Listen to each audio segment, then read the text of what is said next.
around my story. Our feelings are always hard to control. We are humans after all. Sometimes we do things we can't explain, just because we feel that way. I had a student named Daniel, a sweet and innocent child. I was prepared to do anything for him, but don't judge me just yet. First, let me tell you my story. My name is Jolene. I'm a 21-year-old math teacher at a primary school. I live with my sister and my mother. My house was next to the school where I work. I love teaching, and I like teaching the students in creative ways. They loved me, and I loved them. Daniel was a special student, though. Our story began at the start of the new year.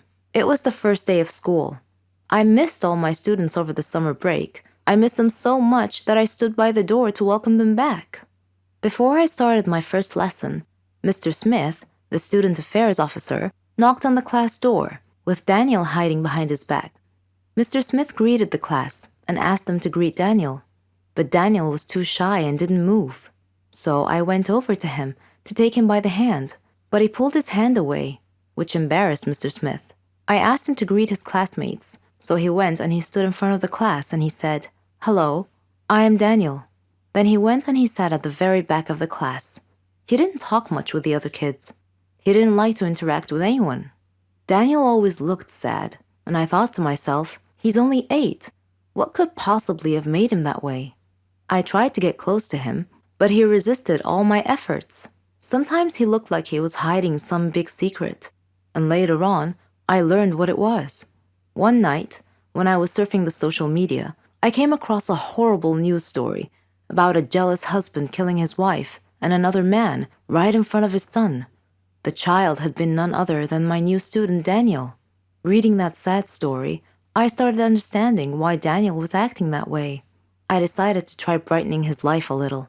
Every day, I would buy a small present and put it on his desk. At first, it had no effect, but slowly he came to love that. During break time, I would sit beside him, and we would share food together. I would get him involved in class activities. On his birthday, I arranged a surprise party with his class, his grandmother, and myself. He was so happy that day. After the party, he hugged me and he told me that he loved me. I hugged him tightly. He was not just a student to me. I treated him like he was my own son. He told me that he wanted to call me mother, and that made me so happy. After his grandmother died, he came to live with me. We faced a lot of problems together, but I followed his success in life with pride. Daniel is all grown up now. He's graduating from the Faculty of Engineering. I am so proud of what he has made of himself. How I found out that I was adopted was both odd and dramatic. Odd because I found out in a hotel room while the plumbing at home was being fixed. Dramatic because, well, finding out the parents you've known for 14 years weren't really your parents, tears were bound to ensue. There were clear signs when I was a kid that I wasn't related to anyone I grew up with. First of all, although people told me I looked like my parents, I never really saw the resemblance. Second, prior to my first birthday, I didn't really have any pictures of me as a toddler. And third of all, though you might think this is irrelevant, but I think it plays a part. I'm an only child. Either I was just oblivious, or that I was already so part of the family that it didn't really matter. When I was in grade 2, we learned about baptism in religion class. I went to a Catholic school and religion was part of the curriculum. Our teacher began that lesson by giving us this assignment. Bring your baptismal certificate and a baptismal photo to class. The next day, I was the only kid in class who didn't bring either one. It wasn't like I didn't try. I asked my grandmother where they were because I needed them for class. I remember a brief look of panic flashed before her face. So I just shrugged it off. I don't know where they are, she said. I'll call your mom and ask her. My parents were working abroad in America at the time. I grew up with my grandparents in a tiny island in the Philippines. My grandfather passed away when I was 4, and ever since it was my strict but caring grandmother and a string of maids raising me. Summers were the month I looked forward to the most. because it meant two things: my birthday and my parents visiting. I was your typical Filipino child with overseas parents. So, when my grandmother got off from a long distance call with my mother and told me that they had my baptismal certificate and photos with them in New York, I wasn't suspicious. I simply restated what she told me to my teacher, who had me look over a classmate's baptismal certificate and photos. When I was a little bit older, I had a dream. I'm the type of person who remembers her dreams. So this particular dream had stayed with me for so many years. Even now, I still remember it. I was at home in the living room, playing with my favorite dollhouse. A woman entered the picture. I remember a mass of dark curly hair and a blue dress. I didn't know her, but at the same time, she looked so familiar. She plopped down on the floor next to me and began to play with me. And then she told me that she was going to take me away. Why? Because she was my mother. I woke up then, was confused for a few minutes, but then I shrugged it off. I must have been watching too much of my grandmother's dramatic soap operas. My father returned to the Philippines to help raise me when I turned 10. I was never particularly close to him anyways. I didn't talk to him much and I avoided spending time with him. Looking back now, I realized that I gave him such a hard time when he was only trying to be a good dad. I have to admire him for never giving up. In those years, I slowly became a daddy's girl, and I still am.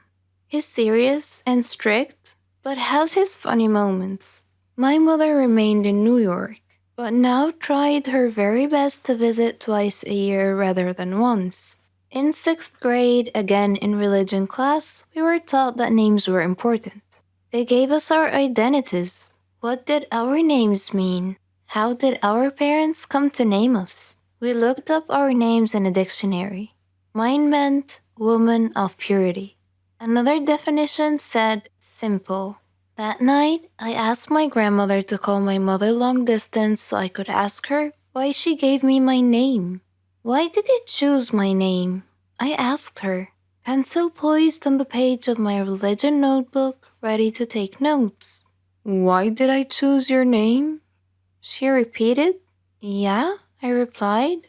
I looked up my name and it said woman of purity and simplicity. So why did you choose my name? She was silent for a moment before saying, I don't know. Let me call you back. We said goodbyes and we hung up.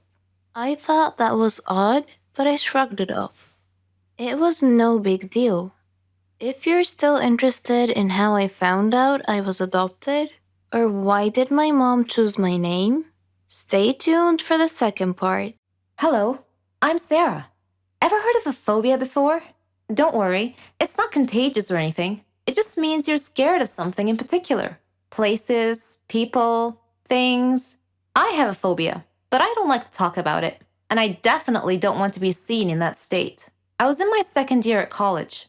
I had been very busy that semester because we had a lot of assignments, and it was fine. I mean, I liked studying and completing tasks, but I was never a nerd or a geek. No. I like to dress nicely too. I have my own fashion and style. It wasn't easy making friends though. There were two types of people at my school: smart nerds who couldn't care less how they dress, and complete airheads who dressed nice. I didn't fit in either one of those groups, so I basically kept to myself until one day I got assigned to do a task with a girl and a boy, Jane and Kyle. They didn't look nerdy at all, and I thought to myself, oh great, looks like I'll be doing all the work. But when we started talking about the project, they didn't just sit there or toss ridiculous retorts. All three of us were having an actual conversation about the topic. I was so thrilled. It finally seemed like I belonged somewhere. We became friends and did everything together. We could tell each other anything. Well, not everything. I had one secret from my friends. I never told them I had a phobia. Anyway, a year later, Jane moved to Germany with her parents. She was going to finish college there. So it was just Kyle and I now. All through college, we were the best of friends. We even did our graduation project together. On graduation day, Kyle and I were supposed to go out for dinner. He wouldn't tell me where, said it was a surprise. And what a surprise it was. He had picked the highest tower